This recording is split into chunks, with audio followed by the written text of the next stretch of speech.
There is a federal rule written specifically to protect people who buy a chance to make money. It forces the seller to hand you a disclosure document before you pay, to back up any income claim in writing, and to give you the phone numbers of real people who bought before you. It exists. It has teeth, and almost none of the online courses promising you a six-figure side hustle are covered by it. That is not an accident. So today we read the actual law, what protection is on the books, where the gap is, and what a buyer can invoke. Start with what the rule actually is. The Federal Trade Commission's Business Opportunity Rule lives in the Code of Federal Regulations, finalized at the end of 2011 and taking effect in March of 2012. Its purpose is narrow. When a company sells you the chance to start a small business, a vending route, a work-from-home assembly gig, an online store package, the rule treats you not as a sophisticated investor, but as what you are. Someone being sold a promise of income, and it binds the seller before a single dollar changes hands. This is real consumer protection law with real enforcement behind it. The catch is the word that controls everything: opportunity.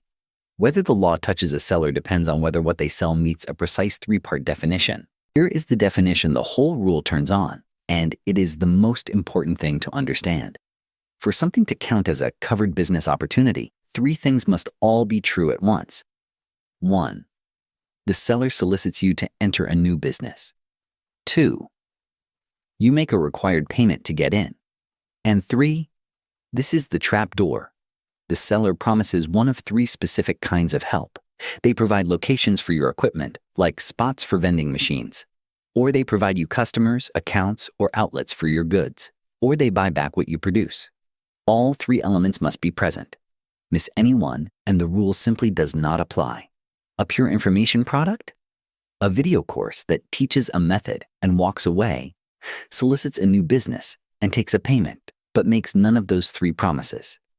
It does not place your machines, supply your customers, or buy back your work. So it falls cleanly outside the definition. Look at what the protection delivers when a seller is covered, because it is substantial. The rule requires a one-page disclosure document handed to you at least 7 calendar days before you sign or pay anything. It must carry 5 things: the seller's real legal identity, whether it is making any earnings claim, any lawsuit or criminal action against the company in the past 10 years for fraud or deception, the cancellation and refund policy if one exists, and the most powerful item, a reference list with the names, states, and phone numbers of at least the 10 buyers nearest to you. The law forces the seller to hand you real prior customers to call. And the earnings line carries its own teeth. If a covered seller tells you what you could make, they must have a reasonable basis for it, must already possess written materials that substantiate it, and must hand that proof to you on request. In plain terms, a covered seller cannot legally flash a number it cannot prove on paper, and that is a far higher bar than the income claim economy operates at. So here is the gap. Stated plainly, the protection is strong, but it is keyed to a definition the modern course industry sits just outside of. A vending package that promises to place your machines is covered. An envelope stuffing scheme that promises to buy back your work is covered. But a digital course that says, here is my framework, go build your own thing, promising no locations, no customers, no buyback, is structurally not a business opportunity under the rule. It is an information product sold under the general prohibition on deception, not the document-forcing machinery of the rule.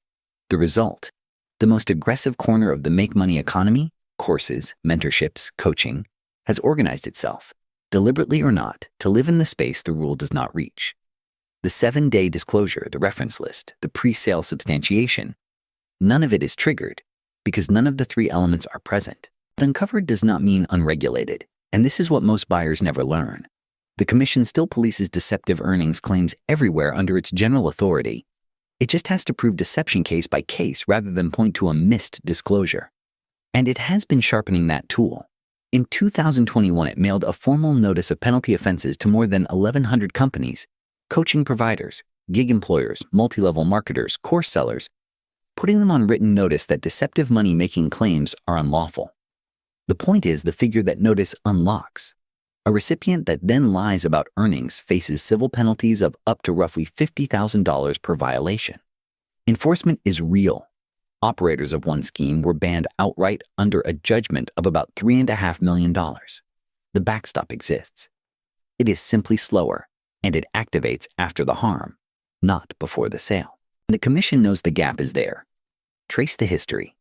In 2006, it floated a broad version of this rule that would have swept in far more sellers. By 2008, it had narrowed the proposal to avoid pulling in multi-level marketing and adjacent models. The rule that took effect in 2012 is that narrowed version, which is precisely why courses fall outside it. Then in January of 2025, the agency moved to close the gap directly, proposing to expand the rule and add a new earnings claim rule reaching business coaching, investment programs, and money-making opportunities, the exact category that escapes today, with money back for consumers and civil penalties attached. But the comment window was shut down shortly after, amid a change in administration and a regulatory freeze. So the fix is drafted. It is not law. The gap the course industry operates in is, as of now, still open. So here is what a buyer can actually do with this. Run the 3-element test before you pay. Does the seller promise to provide you locations, customers, or to buy back what you make? If yes, they are likely covered, and you are legally owed a disclosure document, earnings claim substantiation, and a list of 10 prior buyers 7 days before payment. Ask for it in writing. If a covered seller cannot produce it, that refusal is itself a violation and the brightest red flag you will get.